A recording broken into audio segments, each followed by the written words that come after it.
This is the Galaxy Note 9, arguably the most iconic phone that Samsung has ever made. But was it really the best, and how does it compare to the other favorites such as the S10, which I don't have, and the Note 20 Ultra? Something has happened to Samsung ever since they released these phones, which is why I want to talk about it. So recently, I ran a poll asking you to vote for the most iconic Samsung phone, and surprisingly, the Note 9 actually got last place, with the S10 being first place, and the Note 20 Ultra being ahead of the Note 9, which is very confusing because when I checked the comments, no one's really talking about the Note 20 Ultra. And even when I went on Reddit, most people are either talking about the S10, the Note 9, or the S7 Edge. So then, I ran another poll to see once and for all, what is the most iconic phone, the S9 or the S10? And drum roll, not even close.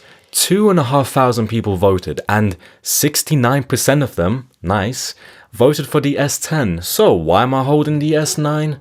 Well, there's a good reason for it. First of all, I'm not going to spend the entire video yapping about the Note 9 specs, but from what I can understand, this was one of the last phones that Samsung just gave us the best specs we can possibly have. One of the most beautiful screens we have ever seen. The headphone jack, micro SD card, the rear fingerprint scanner, iris scanner, and the S Pen. At the time, this phone was basically flawless. It was everything that an enthusiast would ever want. But here's the thing, typically, every year, each new phone is the best phone that the company has made, right? Even Apple says this is the fastest phone we've ever made, but they say this every year and there's even a compilation of this. This is what you expect. You don't expect the phone to be worse the next year, do you? Well, something has changed with Samsung. So if you take a Note 9, an almost perfect phone, you realize it's actually pretty difficult to make any major improvements without making any sacrifices and still being able to market the phone and sell it. Which is why if you compare it to something a lot newer like the S20, you notice something interesting. Sure, the S20 has 120Hz, a much faster processor, and better camera hardware, but at what cost? For one, it ditched the headphone jack and added a hole punch camera, which I know nowadays isn't a big deal, but back then, people weren't really excited when Samsung started to remove features. And yeah, technically the hole punch gives you a higher screen to body ratio, but now you have something obstructing your view when you watch something in full screen. Having bezels might look a little outdated, but they're actually functional. In fact, I really don't mind these bezels. I don't feel like I need the extra space. And that extra space isn't really useful because it makes the phone feel too long. In fact, that extra space has an iris scanner which scans both your eyes for extra security to unlock your phone. And although it kinda sucks compared to the iPhone's Face ID, it was still a feature with potential that they removed. It also has a notification LED at the top which reduces the need to check your phone all the time. If the light isn't on, you move on. Looking at this 3D comparison, the S20 is also smaller, lighter, and thinner, but then notice the much taller aspect ratio on the S20? The actual screen size diagonally appears to be not far off from the Note 9, but that's only because they removed the bezels, so the phone is a lot taller, which personally I'm not a big fan of. It might give you a little bit extra space when you're scrolling, but apart from that, that extra space is not really useful. In fact, I almost like the bezel on my Note 9, because it makes it easier to reach the notification panel. It also swapped the rear-mounted fingerprint scanner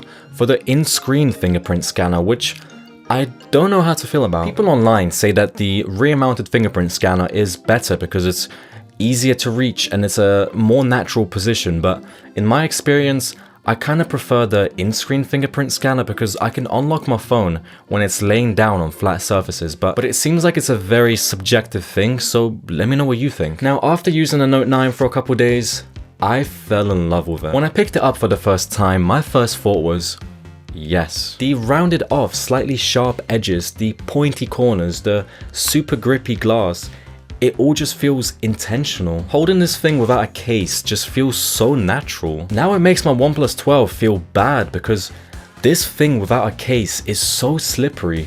The whole thing is almost too rounded off and the back is so slippery. Holding this thing feels like I'm holding a wet fish, and this thing without a case, in my opinion, is unusable. Speaking of cases, I found something interesting. So the Note 9 actually perfectly fits into the OnePlus 12 case, which means they have near perfect dimensions, and of course the buttons don't match and the camera definitely doesn't match, but this means that the OnePlus 12 is actually the same size as the Note 9, except the fact that it's 0.4 inches bigger because they shaved off the bezels, which again is not a problem in the first place. The things that I would do for 0.4 inches. I also love the S Pen because I can whip it out, do my thing, put it back in the hole, and then she goes back to sleep. Now I kinda want the S25 Ultra for the S Pen, which has been downgraded, which I'll get to in a minute. The only things that suck about the Note 9 is the slow Exynos processor, and combine that with 60Hz, it feels kinda slow. Also the fact that it's stuck on Android 10, unless you install custom ROMs, which I'm not gonna do. Otherwise, I would definitely use this phone because the design is sick and I love the features. Wait a minute, so why did people vote for the Note 20 Ultra more? Well, I think it's because it's 2 years newer, so it has a much better processor, and the Android version caps out at 13 compared to 10. It also gains an ultra-wide camera, and most importantly, it's 120Hz. But the trade-off is the hole punch camera, which means no more notification LED, and no more headphone jack. So I think this means that people could deal with these sacrifices as long as they kept the micro SD card. It was a fair trade of features, but unlike the Note 9, it wasn't the best in all the features that Samsung could offer. Also, it was the last Note phone before Samsung discontinued it, or I guess just merged it with the S lineup. Also, I think at the time when you had the Note 9, it didn't make much sense to upgrade to a Note 10 or a Note 20 Ultra because there was nothing wrong with the Note 9, and you actually lost some features by upgrading. But in 2025, it doesn't make sense to go all the way back and buy the Note 9 because at this point, it's almost 7 years old and it's just too old. So you would actually be much better off with something like a Note 20 Ultra or an S23 Ultra. Going back for nostalgic reasons is a lot different than holding on to something because it still works.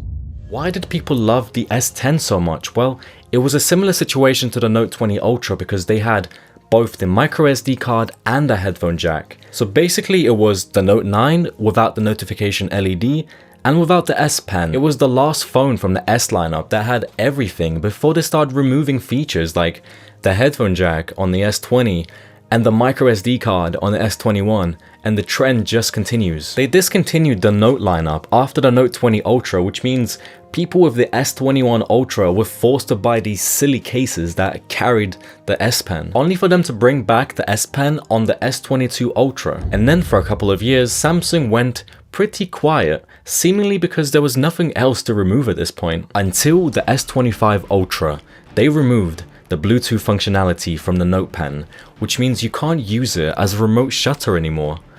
What was the point in that? Now, do you see why people love these older Samsung phones? It's because Samsung actually cared what we wanted. They used to give us everything, letting us choose the features that we valued the most. But with every release after the Note 9 and the S10, it feels like Samsung is making this choice for us, removing genuinely useful features for minor upgrades. It's no longer about more features and more functionality, it's about making sacrifices because we can't have everything anymore, which is why I think the Note 9 might have been the best, or at least the most iconic phone that Samsung has ever made. It doesn't make it better than the S25 Ultra, it just makes it more memorable. And no, I'm not going to switch to the Note 9 because this thing is actually pretty slow. But if you want to see me suffer with the Galaxy S6, which is even slower, click this video right here.